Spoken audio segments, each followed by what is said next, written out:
Hi, everybody. Welcome to the Jimmy Dore Show. I'm here with Rob Lacote. Howdy, Jimmy. So we're talking about police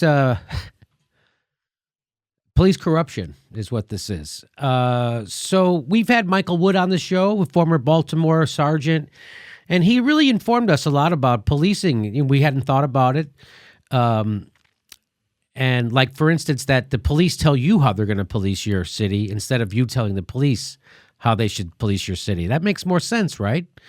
So and we've talked about the system is corrupt, that policing in America, they already killed 109 people in the United States already this year, cops. Already, 109. That's more than most countries kill in a decade. And we're only a month in. We're only a month in. We're a month in.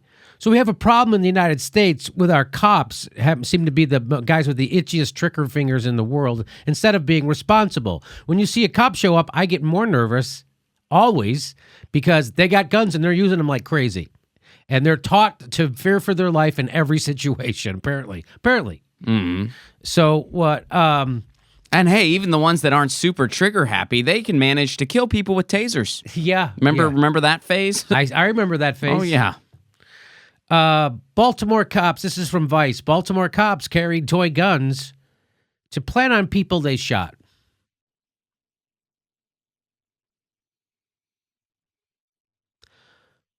And I'm just going to tell you what you're not going to hear in this report is most cops are good. You're not going to hear that. No. Because every time they talk about something unbelievably egregious like this, you have to obligatory say that. It's not true, by the way.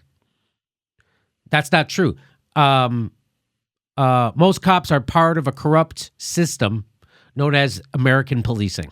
Mm-hmm. And you either succumb to that screwed up system or you leave. And if you try to turn in your fellow cops, look what happened to Serpico. And by the way, I know that you go, Jimmy, that was in the 70s. Serpico just wrote another article 2 years ago in Salon saying it's worse now. Yeah, and saying most cops are good is a straw man. And we've said this before on the show, but we're not going to stop saying it. You know why? Because people still throw that pointless sentiment out there. So and until that stops happening, we're going to have to keep reminding, you know what? Let the grown-ups talk. Yeah. That's a dumb, pointless straw man because that's not, we're talking about a systemic issue. Right. A systemic issue where people are trained to carry toy guns to plant on people they shoot. Yeah. That's a systemic problem. It's a bit of a systemic problem. Look at this. So this is from Vice. There's a trial going on in Baltimore of some corrupt cops, and it got revealed in this trial that they kept fake guns in their patrol cars to plant on innocent people. So in case they shoot an unarmed suspect, they know they're going to shoot people. That's what goes in there. They know they're shooting people, and they also know they shoot unarmed people. They know that.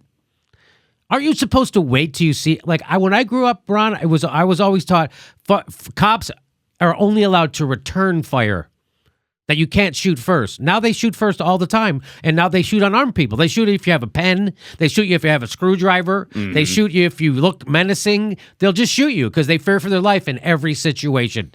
Cops fear for their life in every situation. And now, go ahead. Well, I was going to say, now it's to the point where they have a little preparation kit with them. Yeah, they have a toy gun. Maybe some of them bring a bottle of wine in case they want to take the edge off after they shoot an unarmed person. You know, it's great. Maybe Wonderful. They plant some coke on you, too. Yeah. So there's this guy, Maurice Ward. He's already pled guilty. He's testified that his partners were told to carry BB guns so they could plant it on innocent people they shot who were unarmed. These are this sounds like stuff that so that's why I say when I see a gang member with a gun, I feel less afraid than a cop. Because when you see a cop with a gun, he's going to use it with impunity. Gang members still fear prosecution. Cops do not. This is amazing. They would carry fake guns to plant on the cops. Cops going out to do some killing. Cops going out to escalate violence. Cop going out to bring some mayhem to your community. So, because it goes counterintuitive. You're like, well, Jimmy, why would someone want to become a cop if they were these kind of people? What kind of people do you think? If I get a call that there's some violence happening somewhere, I drive the other way. Cops drive towards it because they like it. That's why they're cops. They're a different kind of people want to become cops than you and me. So that's why you can't say, oh, Jimmy, you can't say all black people are this way or all white people. Why can you say all cops? Because they're not a race, and they're not born a cop. When we didn't grab them randomly out of society. This is a cult that people are drawn to. Just like you can make assertions about groups of people who voluntarily join groups. People who voluntarily join the police, you can make assumptions about them, especially if they stay with the police department instead of leaving. This isn't speculation, right? This has been, Michael Wood has gone on, he's talked about this. They've done these studies. We know this now.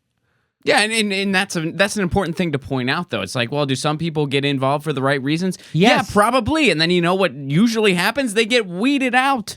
Yeah. They leave. Those people get weeded out or they succumb to the culture. Mm-hmm. And the culture is this. The culture is turning the other way when a guy shoots an unarmed guy 17 times. Like at what happened in Chicago. How many times they shoot that guy walking on the street? Not a threat to anybody. Cop just unloads his gun into him and it happened to be on film, so that cop got caught. There's more to this. The directive allegedly came from the team sergeant. So you know when you go, bro, give me your commanding officer to a cop, they're going to bring an even bigger maniac. This guy was telling people, this was the boss was telling them to do this. Isn't this awesome? It's amazing. You know what it sounds like? It sounds like a really bad joke someone would make in the office. But no, this was actually an order. Like, it sounds like somebody that's really tone deaf would be like, oh, and by the way, don't forget to carry a toy gun in case you shoot an unarmed person. And then hopefully everyone else would be like, wow, that's not okay to say. But no, this is a real order. Yeah. This is what goes on in law enforcement. This is real. Yeah. I look how they say in this article that though he didn't say whether or not the tactic was ever used, they did catch a guy with a fake gun on him when they arrested him. So another cop, Marcus Taylor, was swept up in the scandal. That's also swept up in the scandal. He got swept up in it. He was carrying a gun almost identical to his police gun when he got arrested. He just got swept up in the moment. He was like, it looks so real. I got to keep this. He was just swept up. So I could sweep it under someone's... The revelation is just one of many egregious, I would say egregious. Yeah. Egregious abuses that have come out of the Sprawling trial that the Sun has called Baltimore's biggest police corruption scandal in memory. That's saying something for Baltimore. Yeah, they've been through some stuff. Baltimore seems worse than most police departments. Most police departments are bad, by the way, as when it comes to respecting rights and stuff like that. They for Christ's sake, they have a tank in Ferguson now. In Ferguson. Prosecutors say the squad, which was tasked with getting illegal guns off the streets, abused its power by robbing suspects. And you think that's a bit of an abuse of power? Yeah. They robbed people and raided their homes without warrants. And then oh my God. So the cops are the criminals. So I've said this before, a half turn of the screw, most cops criminal. And these guys don't half turn. These guys are criminals. They're just flat out criminals. Yeah, that's a crime. Yeah. All those things are crimes. And you say this to people, and white people who grew up in cul-de-sacs. You can't say that. I know, because every interaction you've ever had has been nice with cops. I grew up with cops. Like my whole neighborhood's full of cops in Chicago. All cops and firemen. It's cops, firemen, and criminals. That's who lived in our neighborhood. My dad was a cop. My grandpa was a cop. My oldest brother was a cop. Some of my best friends are cops. Stood up to their weddings. And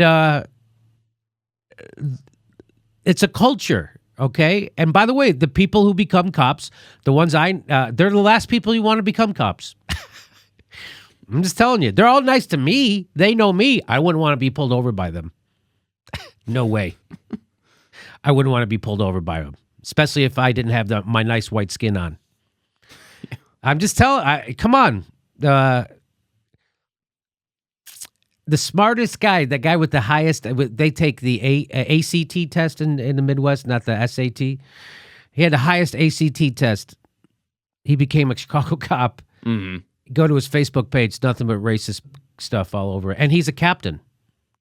He was a captain. That's because he's smart. And now he's in the FBI. He's so smart he went to the FBI. Couldn't be, and he was a guy who was picked on. So there's two big types of people who become cops: bullies and people who were bullied. Mm-hmm. Neither one you want to be cops. Neither one of those guys you want to be cop. And that's what the police department's full of. People who were bullies or who were bullied. And now they're going to have that power. So the people who are the most sensitive to power are drawn to the policing.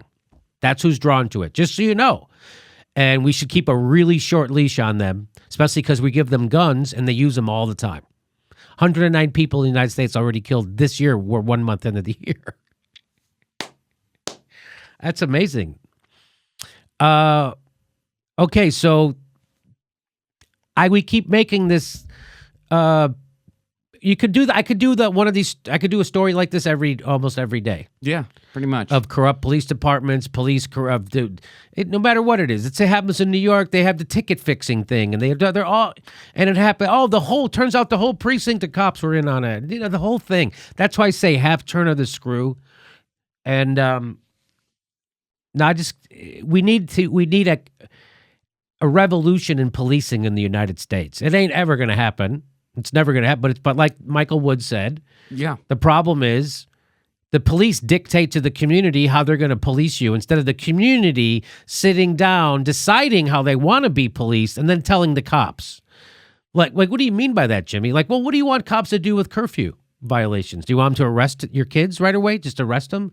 Or do you want them to take them home? If it's for what? So then you get to make those decisions, right? Go ahead, Ron. Yeah, well, I was going to say the one thing that does make this a lot different is this really goes into, a lot of times people love to say, well, there's cop shooting after cop shooting after cop shooting after cop shooting, and no matter how many happen, people love to say, oh, well, that's just a rogue acting out. Well, here is a prime example that really, this is a systemic thing. This wasn't a rogue acting out. They were being told to do this. They were taught to do this. Keep a fake gun on you for when you shoot an unarmed person. Can we say it's a systemic problem now? Do you have enough evidence that it's a systemic thing? Apparently, Ferguson uncovering that KKK members were becoming cops and nobody screened them and nobody found that out. That wasn't enough for you. Is this enough to say, yes, it's a systemic problem? The whole police department in Ferguson was, and their criminal justice system was based on bilking poor people out of money. Yeah, that's what it was. You give us money, and we're going to lock you up. We're going to arrest you. We're going to harass you, falsely accuse you, arrest you, charge you a fine, and when you can't pay that fine, we'll lock you up until you pay the fine. It's debtor's prison for poor people. That's what was happening in Ferguson. So again, this is super systemic. Is what Ron is saying. And that's the whole thing. Like, cops think that they get to tell you how they're going to police you. No, we get to tell you. And right now we're in an over-militarized police force, and it started with the drug war in the 80s. You lost all your rights if all they had to do was say you're a drug dealer. So now they can confiscate all your property, all your money, take everything, and you got to prove you're innocent. It's supposed to be the other way around. They have to prove you're guilty. They don't. That's all out the window. All they have to do is say you're a drug dealer. And now even after 9/11, not to say you're a terrorist, you don't even get you get habeas corpus. You say you're a terrorist. So it's gotten worse. We live in a surveillance state with an over-militarized police department, and no one has. And Barack Obama did nothing in 8 years, not a goddamn thing. He got a lawyer from Wall Street to be his top cop, his attorney general, and they did nothing. They didn't prosecute Wall Street. They didn't reform the policing. They did nothing. So, and they didn't make it a conversation, by the way. They just said, we have to have a beer. Remember that? They had a beer with that cop and the professor that he arrested in his own house. Mm-hmm. White cop arrests a black professor in his own house for trespassing or whatever. And Barack Obama says that was wrong. Then they had to have a beer. That's all. We just have to have a beer. It's not a systemic problem that we should maybe take a look at, Barack? Yeah, it is. But we didn't do it. So, by the way, it'll happen to you someday. Cops are starting to shoot poor white people now instead of just poor black people. We covered that. There was in Ohio, there was a courthouse. 16-year-old. Yep. Kid. 16-year-old. Cop literally took his gun out, shot him. He's unarmed. He's in a courtroom. Just shot him point blank. But of course, the cop said the gun went off. After the cop pulled the trigger, it went off. Yeah. So I'm just bringing you the story, and I wish there was a bow I could put at the end of it, except get ready for more of this stuff because it's going to keep coming in. Our police departments are corrupted from coast to coast, and people, even if you get into policing with good intentions, they get kicked out of you quickly, and if they don't get kicked out of you, you leave the police department. So that's what makes me nervous when I see a cop because I know he's part of the system. Thank God I'm white. That's what I say to myself. But I've still had cops point guns at me, and there's nothing scarier than having a cop point a gun at you in this day and age because they shoot you with impunity. We just saw them shoot a guy with a AR-15. He had his hands like this, and he was crying, "Please don't shoot me," and they shot him anyway and killed him, and nothing happened to that cop. So that's the world we live in. So now the Gestapo comes into your neighborhood, shoots people, and nothing happens to them. That's what it feels like, right? Oh, yeah. It feels like the cops are the Gestapo. And it turns out they are. Please make sure you're subscribed. I know it sounds old already, but every day people saying we're not subscribed. Please make sure you're subscribed and click that bell so you get a notification. And we're going to be in San Diego, February 24th. That's a Saturday. We'll see you on February 24th in San Diego and March 25th in Austin, Texas. Thanks for your support.